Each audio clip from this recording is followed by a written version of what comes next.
അനുഗമിക്കുന്നത് ഏറ്റവും പുണ്യമാണ്. ജനാസയെ അനുഗമിക്കുന്നവരുടെ കൂലി അല്ലാഹുവിന്റെ ഹബീബ് സ്വല്ലല്ലാഹു അലൈഹി വസല്ലം തങ്ങൾ വളരെ വളരെ മനോഹരമായി പറഞ്ഞിട്ടുണ്ട്.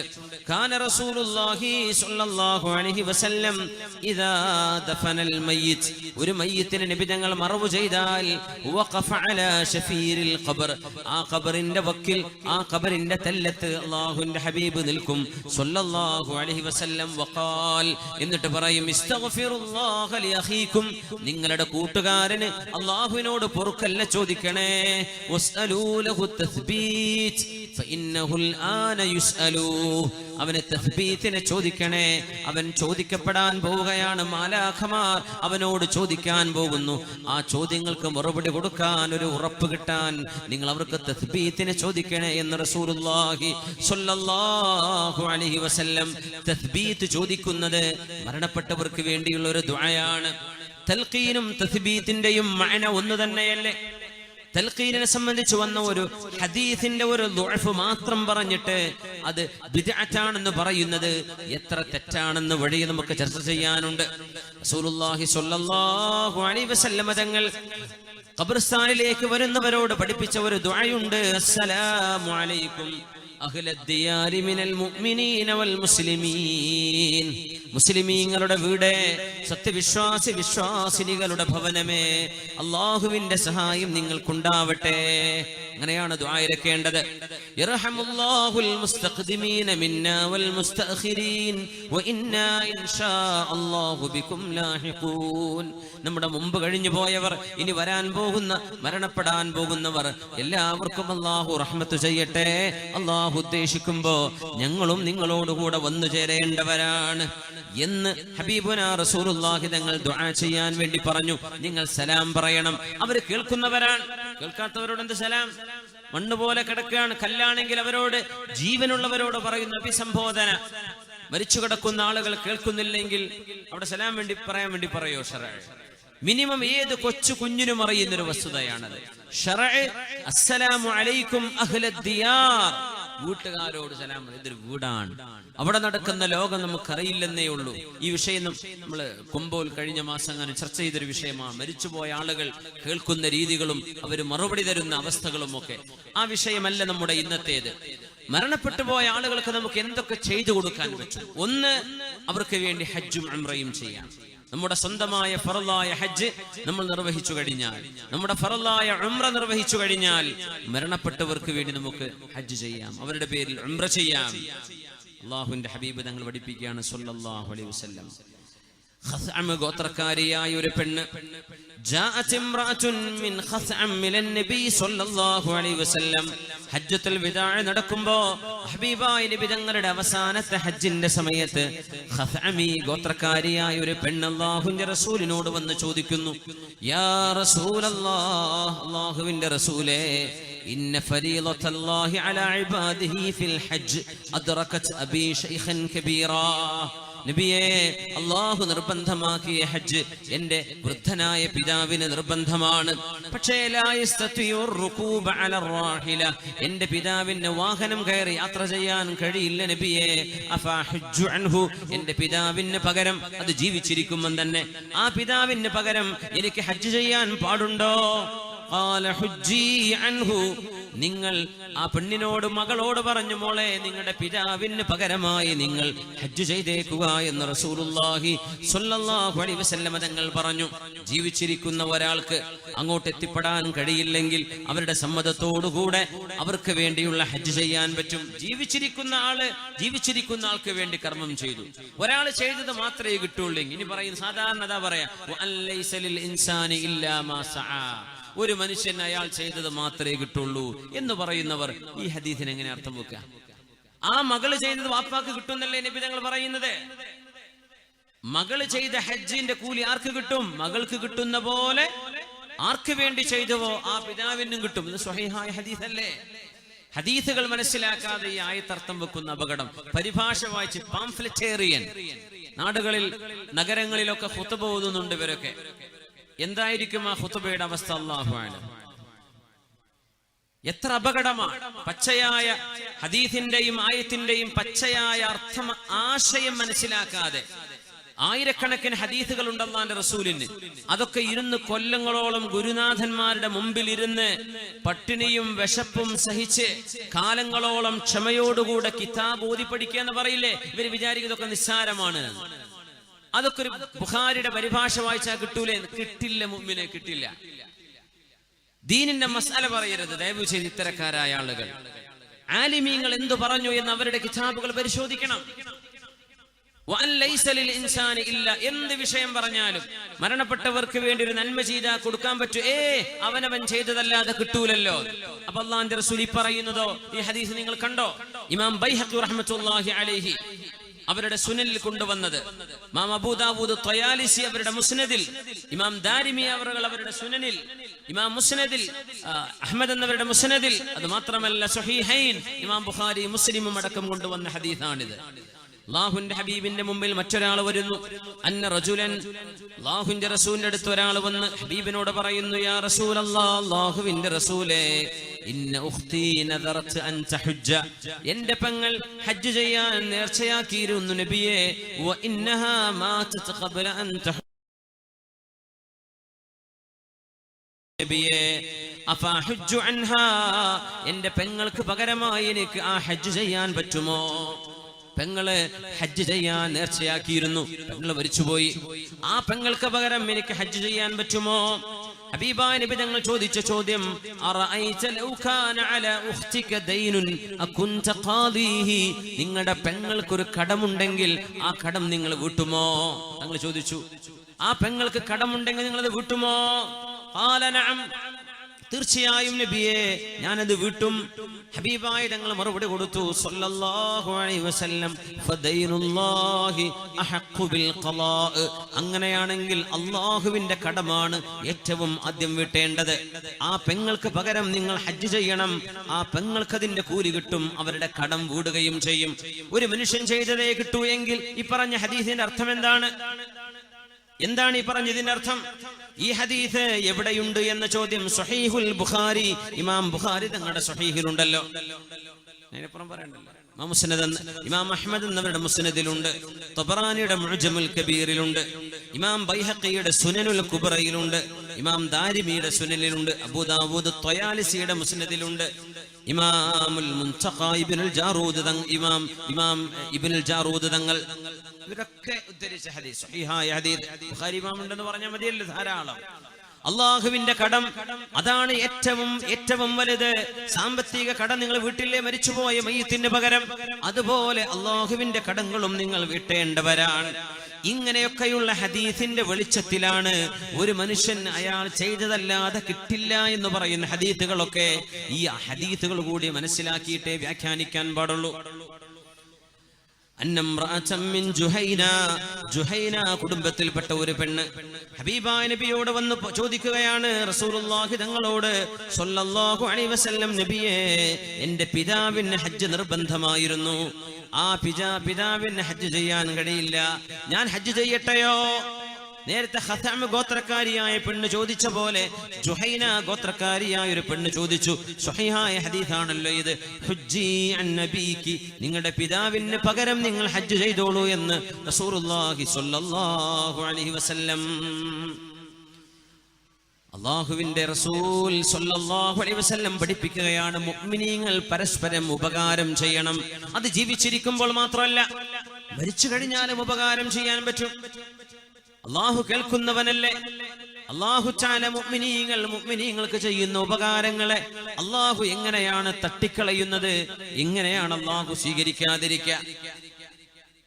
ഒരു മനുഷ്യന്റെ കടം, ആ മനുഷ്യന്റെ കടം മറ്റൊരാള് വീട്ടിയാൽ കടം വീടുമല്ലോ. ഇത് ആർക്കും അറിയുന്ന ഒരു ഹദീസാണ്. ഹബീബായ നബി തങ്ങളുടെ കാലത്ത് ഒരു മനുഷ്യൻ മരിക്കുകയും ആ മനുഷ്യനെ ജനാസ നിസ്കരിക്കാൻ വേണ്ടി തയ്യാറെടുപ്പുകൾ ചെയ്ത് കുളിപ്പിച്ച് കഫൻ ചെയ്ത് ഹാനൂത്ത് പുരട്ടി കൊണ്ടുവന്ന് കിടത്തിയപ്പോ അല്ലാഹുവിന്റെ ഹബീബ് സ്വല്ലല്ലാഹു അലൈഹി വസല്ലം നിസ്കരിക്കാൻ വേണ്ടി വന്നു. മുത്തനബി തങ്ങൾ അടുത്തേക്ക് എത്തിയിട്ട് സ്വഹാബികളോട് ചോദിച്ചു, ഇയാൾക്ക് എന്തെങ്കിലും കടമുണ്ടോ? അവര് പറഞ്ഞു, ഉണ്ട് നബിയെ, 2 ദീനാർ 2 സ്വർണ്ണ നാണയം ആരോടോ ഒരാളോട് കടം വാങ്ങിയിട്ടുണ്ട്, ആ കടം തിരിച്ചു കൊടുത്തിട്ടില്ല. അല്ലാഹുവിന്റെ ഹബീബ് പറഞ്ഞു സ്വല്ലല്ലാഹു അലൈഹി വസല്ലം, എന്തെങ്കിലും കടം വിടാനുള്ള സമ്പത്ത് ബാക്കി വെച്ചിട്ടുണ്ടോ? ഇല്ല നബിയെ, 5 പൈസ ഇല്ലാത്ത ആളാണ്. അല്ലാഹുവിന്റെ ഹബീബായ തങ്ങൾ നിസ്കരിക്കാതെ മാറി നിന്നു. സല്ലു അലാ സാഹിബിക്കും, നിങ്ങൾ നിസ്കരിച്ചോളൂ, ഞാൻ നിസ്കരിക്കില്ല എന്ന് പറഞ്ഞു. അപ്പോഴാണ് അബൂ ഖതാദ റളിയല്ലാഹു അൻഹു മഹാനവറുകൾ മുത്തനബിയോട് പറഞ്ഞു, യാ റസൂലല്ലാഹ്, നബിയേ, ഹുമാ അലയ്യ ഫസല്ലി അലൈഹി, ആ 2 ദീനാർ ഞാൻ വിട്ടാം നബിയേ, അങ്ങ് ആ മനുഷ്യന് വേണ്ടി നിസ്കരിക്കാതിരിക്കരുതേ, അങ്ങ് നിസ്കരിക്കൂ നബിയേ, ആ 2 ദീനാർ ഞാൻ വീട്ടിക്കൊള്ളാം. ആ ഏറ്റെടുക്കൽ നടന്നപ്പോ മുത്തനബി തങ്ങൾ ആ മയ്യത്തിന് വേണ്ടി നിസ്കരിച്ചു സ്വല്ലല്ലാഹു അലൈഹി വസല്ലം. ജാബിർ റളിയല്ലാഹു അൻഹു ഹബീബിൽ നിന്ന് ഉദ്ധരിക്കുന്ന ഹദീസാണിത്. ഹദീസ് ഇമാം ബൈഹഖിയുടെ സുനനിൽ കുബ്രയിലുണ്ട്, ഇമാം ഹാക്കിം എന്നിവരുടെ മുസ്തദറക്കിലുണ്ട്, അബൂദാവൂദ്, നസായി പോലെയുള്ള സുനന്റെ ഇമാമിങ്ങളുടെ സുനൻ കിതാബുകളിലുണ്ട്. വളരെ പ്രസിദ്ധമായ ഹദീസാണിത്. മറ്റൊരാൾ വീട്ടിയാൽ ആ മനുഷ്യന്റെ കടം വീടുന്നു. മുത്തനബി തങ്ങൾ കണ്ടപ്പോ ചോദിച്ചു, അബൂ ഖതാദ, ആ 2 ദീനാറിന്റെ വിഷയം എന്തായി, നിങ്ങൾ വീട്ടിയോ എന്ന് ചോദിച്ചു. മഹാനായ അബൂ ഖതാദ റളിയല്ലാഹു തആല അൻഹു പറഞ്ഞു, നബിയേ, ഇല്ല, വീട്ടിയിട്ടില്ല, ഞാനത് വീട്ടാൻ പോവുകയാണ്. 2ാമത്തെ ദിവസം ചോദിച്ചു അബൂ ഖതാദ തങ്ങളോട്. മഹാനവറുകൾ പറഞ്ഞു, ഇല്ല നബിയേ, മരിച്ചിട്ടില്ലേ ഉള്ളൂ, 2 ദിവസമല്ലേ ആയുള്ളൂ. 3ാമതും ഹബീബായ നബി തങ്ങൾ ചോദിച്ചപ്പോൾ അബൂ ഖതാദ റളിയല്ലാഹു തആല അൻഹു മഹാനവറുകൾ ഹബീബായ നബിയെ കാണുമ്പോൾ ഇത് ചോദിക്കുമെന്ന് ഉറപ്പാണ്. മുത്തനബി തങ്ങൾ വീണ്ടും കണ്ടപ്പോൾ ചോദിച്ചു, അബൂ ഖതാദ, ആ കടം വീടിയോ? ഖുൽതു നഅം, ഞാൻ പറഞ്ഞു നബിയെ, ഞാൻ കടം വീട്ടിയിട്ടുണ്ട്. അൽആന ബറദത് ജിൽദുഹു, ഇപ്പോഴാണ് ആ മയ്യത്തിന്റെ തൊലിക്ക് തണുപ്പ് കിട്ടിയത്. അബൂ ഖതാദ, നിങ്ങൾ കടം വീടുന്നവരെ അദ്ദേഹം ഹിസാബിന്റെ ചൂടിലായിരുന്നു, ഇപ്പോഴാണെന്ന് തണുത്തത്. കടം വീടിയപ്പോ കടം ബാക്കി വെച്ച് മരിക്കുന്ന മയ്യത്തുകള് മക്കൾ ഓർക്കണം, വാപ്പാക്ക് കടമുണ്ട് എന്ന് പറഞ്ഞ ആരെങ്കിലും എന്ന് പറയുമ്പോ വാപ്പയുടെ കടം വാപ്പയാവട്ടെ, ഞങ്ങൾ മക്കളെന്തറിഞ്ഞു, വാപ്പ ഞങ്ങളോട് പറഞ്ഞില്ലല്ലോ, ഇതൊന്നും പറയാൻ പാടില്ല. നിങ്ങളുടെ വാപ്പയാണെങ്കിൽ ആ വാപ്പയുടെ കടം വീട്ടൽ മക്കൾക്ക് നിർബന്ധമാണ്. വാപ്പയുടെ കടം വീടി എന്തെങ്കിലും മിച്ചമുണ്ടെങ്കിൽ മാത്രമേ അനന്തരം എടുക്കാൻ തന്നെ പാടുള്ളൂ. സമ്പത്ത് മുഴുവൻ വീട്ടിയാലും അനന്തരം വീടിൽ ആ വാപ്പയുടെ കടം വീടില്ലെങ്കിൽ 5 പൈസ പോലും അനന്തരം എടുക്കാതെ വാപ്പയുടെ കടം വീട്ടാൻ ബാധ്യസ്ഥരാണ്. അനന്തരം എടുക്കാൻ അവകാശമുള്ള മുഴുവൻ ആളുകളും. അവർ സമ്പത്തെടുക്കരുത്, കടമാണ് വീട്ടേണ്ടത്. ചിലര് പറയും, ഞങ്ങൾക്കറിയില്ല. മയ്യത്ത് നിസ്കരിക്കുമ്പോൾ വിളിച്ചു പറയും, മയ്യത്തിന് വേണ്ടി ആർക്കെങ്കിലും കടണ്ടോ? മൂത്ത ജ്യേഷ്ഠനെ പോയി കാണണം, മൂത്ത മോനെ പോയി കാണണം, ഇന്ന അനുജനെ പോയി കാണണം, ഇളാപ്പയെ കാണണം. നിസ്കാരം കഴിഞ്ഞെന്നാൽ അത് നമുക്കറിയില്ല. അങ്ങനെയാണോ പറയേണ്ടത്? ഒരു മയ്യത്തിന്റെ ഉത്തരവാദപ്പെട്ട ആളുകള് ആ മയ്യത്തിന്റെ കടം വീട്ടിയില്ലെങ്കിൽ ആ മയ്യത്ത് അദാബിലാണ്. മുത്തുനബി തങ്ങൾ അബൂ ഖതാദ തങ്ങളോട് 2ാമത്തെ ദിവസം ചോദിച്ചു വീണ്ടും, അബൂ ഖതാദ, കടം വീട്ടിയോ? വീട്ടി നബിയെ. അൽആന ബറദത് ജിൽദുഹു, ഇപ്പോഴാണ് അദ്ദേഹത്തിന്റെ തൊലിക്കൊരു തണുപ്പ് കിട്ടിയത് കടം വീടിയപ്പോ. കാന ഫീ ഹറാറത്തിൽ ഹിസാബ്, അർത്ഥം അതാണ്, ഹിസാബിന്റെ വിചാരണയുടെ ചൂടിലായിരുന്നു. ഈ ഹദീസ് നൽകുന്ന ആശയം എന്താണ്? ഇതിന്റെ ആശയം? നമ്മൾ ചെയ്തത് മാത്രമേ കിട്ടൂ എങ്കിൽ ആ മനുഷ്യന് പകരം അബൂ ഖതാദ റളിയല്ലാഹു അൻഹു അയാളുടെ കുടുംബക്കാരനല്ല, പെങ്ങളെ കെട്ടിയ അളിയനല്ല, എളാപ്പയുടെ മൂത്താപ്പയുടെ ഒരു ബന്ധവും കുടുംബ ബന്ധമായിട്ടില്ല, വിവാഹ ബന്ധവുമായിട്ടില്ല. മരിച്ച മയ്യത്ത് ആ മയ്യത്തുമായി ഒരു കുടുംബ ബന്ധവും ഇല്ലാത്ത ഈമാനിന്റെ ബന്ധമുണ്ടായതിന്റെ പേരിൽ, ഈമാനികമായ ബന്ധം ഒരു മുഅ്മിനായ മനുഷ്യന് കിട്ടേണ്ട ഏറ്റവും വലിയ ബന്ധമാണല്ലോ, അതിന്റെ പേരിൽ ചെയ്ത കടം വീട്ടിയത് ആ മനുഷ്യന് ഉപകാരപ്പെട്ടു എങ്കിൽ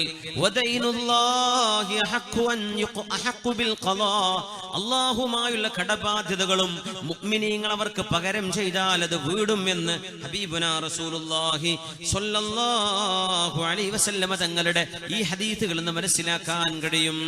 സ്വല്ലല്ലാഹു അലൈഹി വസല്ലം മുത്തുനബി തങ്ങൾക്ക് അങ്ങനെ ഒരു ശീലമുണ്ടായിരുന്നു. കടം ബാക്കി വെച്ച് മരിച്ചുപോയവർക്ക് മുത്തുനബി തങ്ങൾ നിസ്കരിക്കാറില്ല. ഏത് കാലം വരെ? അല്ലാഹുവിന്റെ റസൂലിന് അല്ലാഹു സമ്പത്ത് കൊടുക്കുന്നവരെ. യുദ്ധങ്ങൾ ഉണ്ടാവുകയും യുദ്ധമുതലുകൾ ഉണ്ടാവുകയും ചെയ്ത് ഇസ്ലാമിന്റെ ഖജനാവിലേക്ക് സമ്പത്ത് വന്നപ്പോ നബി തങ്ങൾ അത് നിർത്തി. അല്ലാഹുവിന്റെ റസൂൽ ആര് മരിച്ചാലും പിന്നെ നിസ്കരിക്കും. അവരുടെ കടം ഹബീബ് വീട്ടുകയാണ് ഉണ്ടായിരുന്നത്. അത് റസൂലുള്ളാഹിന്റെ ഒരു കരുണയാണ്. ഹബീബായ റസൂലുള്ളാഹി സ്വല്ലല്ലാഹു അലൈഹി വസല്ലം സാധാരണ ചോദിക്കും, ഹൽ അലൈഹി ദൈനുൻ, കടമുണ്ടോ? കടം വീടിയില്ലെങ്കിൽ നബി നിസ്കരിക്കൂല. അങ്ങനെ ഫലമ്മാ ഫതഹല്ലാഹു അലൈഹി, അല്ലാഹുവിന്റെ ഹബീബിൻ അല്ലാഹു സമ്പത്തിന്റെ വഴികൾ അല്ലാഹു തുറന്നു കൊടുത്തപ്പോ ഹബീബായ തങ്ങൾ പറഞ്ഞു, അന ഔലാ ബികുല്ലി മുഅ്മിൻ, എല്ലാ മുഅ്മിനിനോടും ഞാൻ ഏറ്റവും ബന്ധപ്പെട്ടവനാണ്. മൻ തറക മാലൻ ഫലിവറസതിഹി, ആരെങ്കിലും സമ്പത്ത് ബാക്കി വെച്ചാൽ അത് അവരുടെ അനന്തരാവകാശികൾ എടുത്തോട്ടെ. വമൻ തറക ദൈനൻ വളയാഅൻ ഫഇലയ്യ വഅലയ്യ, ആരെങ്കിലും കടം ബാക്കി വെച്ചാൽ, ആർക്കെങ്കിലും നഷ്ടമുണ്ടായിട്ടുണ്ടെങ്കിൽ അത് ഞാനാണ്, എന്റേതാണ്, ഞാൻ വീട്ടിക്കൊള്ളാം എന്ന് നബി തങ്ങൾ പിന്നീട് പറഞ്ഞിട്ടുണ്ട് സല്ലല്ലാഹു അലൈഹി വസല്ലം. പക്ഷെ ആദ്യകാലങ്ങളിൽ തങ്ങൾ അങ്ങനെ പറഞ്ഞില്ല. കടമുണ്ടെങ്കിൽ അത് വീടാൻ നബി തങ്ങൾ കാത്തിരിക്കും, എന്നിട്ടേ നിസ്കരിക്കൂ മയ്യത്തിന്. പിന്നെ നബി തങ്ങൾക്ക് അല്ലാഹു സമ്പത്ത് കൊടുത്ത തങ്ങൾ പറഞ്ഞു, ഏതൊരു മുഅ്മിനോടും ഞാൻ ബന്ധപ്പെട്ടിരിക്കുന്നു. ആര് മരിച്ചാലും സമ്പത്തുണ്ടോ മക്കളെടുത്തോട്ടെ, സമ്പത്തില്ലേ കടമുണ്ടോ, കടം ഞാൻ ഏറ്റെടുത്തു എന്ന് ഉമ്മത്തിന് വേണ്ടി ഏറ്റെടുത്ത റഹ്മത്തുൽ ലിൽ ആലമീനാണ് റസൂലുള്ളാഹി സ്വല്ലല്ലാഹു അലൈഹി വസല്ലം. ഈ ഹദീസ് ഇമാം ബുഖാരിയും മുസ്ലിമും കൊണ്ടുവന്നിട്ടുണ്ട്. റസൂലുള്ളാഹി സ്വല്ലല്ലാഹു അലൈഹി വസല്ലം ഹബീബായ നബി തങ്ങൾ അല്ലാഹുവിന്റെ പരിശുദ്ധമായ സന്ദേശം ഉമ്മത്തിന് അറിയിക്കുന്ന ഹബീബിൻ അല്ലാഹുവിന്റെ മെസ്സഞ്ചറാണ്, അല്ലാഹുവിന്റെ റസൂലാണിത്. അല്ലാഹുവിന്റെ ആകാശലോകങ്ങൾക്കപ്പുറത്തെ അല്ലാഹുവിന്റെ മലഉൽ അലായുടെ വിവരങ്ങൾ ഹദീസിലൂടെയും വിശുദ്ധ വചനങ്ങളിലൂടെയും നമുക്ക് എത്തിച്ചു തന്നത് സ്വല്ലല്ലാഹു അലൈഹി വസല്ലം അല്ലാഹുവിന്റെ റസൂലാണ്. ആ ഹബീബായ നബി എന്താണ് ബാധ്യതകളെ കുറിച്ച് പറഞ്ഞത് സ്വല്ലല്ലാഹു അലൈഹി വസല്ലം? കടം വലിയൊരു ബാധ്യത തന്നെയാണ്. കടം വീട്ടേണ്ടത് അനന്തരാവകാശ അതിന് തയ്യാറല്ലെങ്കിൽ മുഅ്മിനീങ്ങളായ സജ്ജനങ്ങൾ ആ മയ്യത്തിന് പകരം അത് വീട്ടിയിരിക്കണം. തങ്ങൾ പറയുമായിരുന്നു, ഒരു മനുഷ്യൻ വന്ന് ചോദിച്ചു നബിയോട്, നബിയേ, എന്റെ സമ്പത്ത് കൊണ്ടും ശരീരം കൊണ്ടും ഞാൻ അല്ലാഹുവിന് വേണ്ടി ത്യാഗം ചെയ്യുകയും മരണപ്പെടുകയും ചെയ്ത് ഞാൻ മരണപ്പെട്ടു പോയാൽ അല്ലാഹുവിന്റെ റസൂലേ, എനിക്ക് സ്വർഗമുണ്ടോ? റസൂലുള്ളാഹി സ്വല്ലല്ലാഹു അലൈഹി വസല്ലം പറഞ്ഞു, ഉണ്ട്. രണ്ടാമത് ചോദിച്ചു, നബിയേ, ഞാൻ അല്ലാഹുവിന്റെ പ്രീതി കാംക്ഷിച്ചുകൊണ്ട് മരിച്ചാൽ എനിക്ക് സ്വർഗമുണ്ടോ? ഉണ്ടെന്ന് പറഞ്ഞു. മൂന്നാമത് തവണയും ചോദിച്ചപ്പോ അല്ലാഹുവിന്റെ റസൂല് പറഞ്ഞു, സ്വർഗമുണ്ട്, പക്ഷേ ഇല്ലാ ഇദാ കാന അലൈക ദൈനുൻ ലൈസ ഇൻദക വഫാഉഹു, കടം വീടാൻ വകുപ്പില്ലാതെ ബാക്കി വെച്ച കടമായിട്ട് നിന്നാൽ അത് വീടാനുള്ള സമ്പത്ത് നിങ്ങൾ ബാക്കി വെച്ചില്ലെങ്കിൽ നിങ്ങൾക്ക് സ്വർഗപ്രവേശമില്ല. ഷഹീദായ മനുഷ്യന് പോലും സ്വർഗത്തിൽ കടക്കണമെങ്കിൽ കടം വീടണം എന്ന് പറഞ്ഞിട്ടുണ്ട് റസൂലുള്ളാഹി സ്വല്ലല്ലാഹു അലൈഹി വസല്ലം. കടം മനുഷ്യരുമായുള്ള ബന്ധം, ഹക്കടപാടുകൾ അല്ലാഹു തആല വിട്ടുതരില്ല മനുഷ്യര് പുറത്തു കൊടുക്കുന്നവരെ.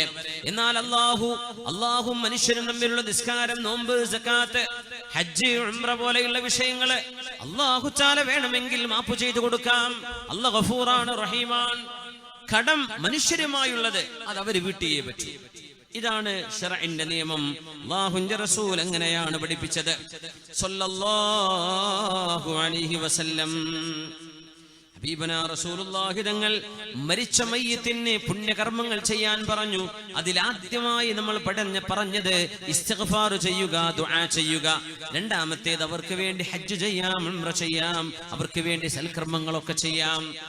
ആ കൂട്ടത്തിൽ സ്വതക്ക ചെയ്യുന്നത് ഏറ്റവും പുണ്യമാണ്. മരിച്ചവർക്ക് വേണ്ടി സ്വതക്ക നമ്മുടെ വാദുകളിൽ, പ്രഭാഷണങ്ങളിൽ, റൂസ് പരിപാടികളിൽ ഒക്കെ അല്ലാഹുവേ, മരിച്ചുപോയ മാതാപിതാക്കൾക്ക് അവരുടെ പേരിൽ സ്വതക്ക ചെയ്യുന്നു. അവർക്ക് ഗുണം കിട്ടാൻ, അവർക്ക് പ്രതിഫലം കിട്ടാൻ, അവർക്ക് വേണ്ടി ഹദിയ ചെയ്യുന്നു. ആ ഒരു നന്മ ഹബീബായ നബി തങ്ങൾ പ്രോത്സാഹിപ്പിച്ചതാണ്. എവിടെന്ന് ലഭിച്ചു അത്? ഒരാൾ അല്ലാഹുവിന്റെ റസൂലിന്റെ അരികത്തേക്ക് വന്നിട്ട് പറഞ്ഞു, യാ റസൂലല്ലാഹ്, അല്ലാഹുവിന്റെ റസൂലേ, ഇന്ന ഉമ്മി ഇഫ്തലതത് നഫ്സഹാ, എന്റെ ഉമ്മ പെട്ടെന്ന് മരിച്ചുപോയി നബിയേ. ഒരു അസുഖമില്ലായിരുന്നു, ഒരു കുഴപ്പവുമില്ലായിരുന്നു, പെട്ടെന്ന് മരിച്ചുപോയി നബിയേ. എനിക്ക് തോന്നുന്നു നബിയേ, എന്റെ ഉമ്മ ഒരു അസുഖമായി കിടക്കുന്ന കിടപ്പ് ഒരു ദിവസമെങ്ങാനും കടന്നിരുന്നെങ്കിൽ എന്റെ ഉമ്മ വസിയത്ത് ചെയ്യുമായിരുന്നു. മക്കളെ, ഉമ്മാന്റെ സ്വത്ത്, ഉമ്മായുടെ മാല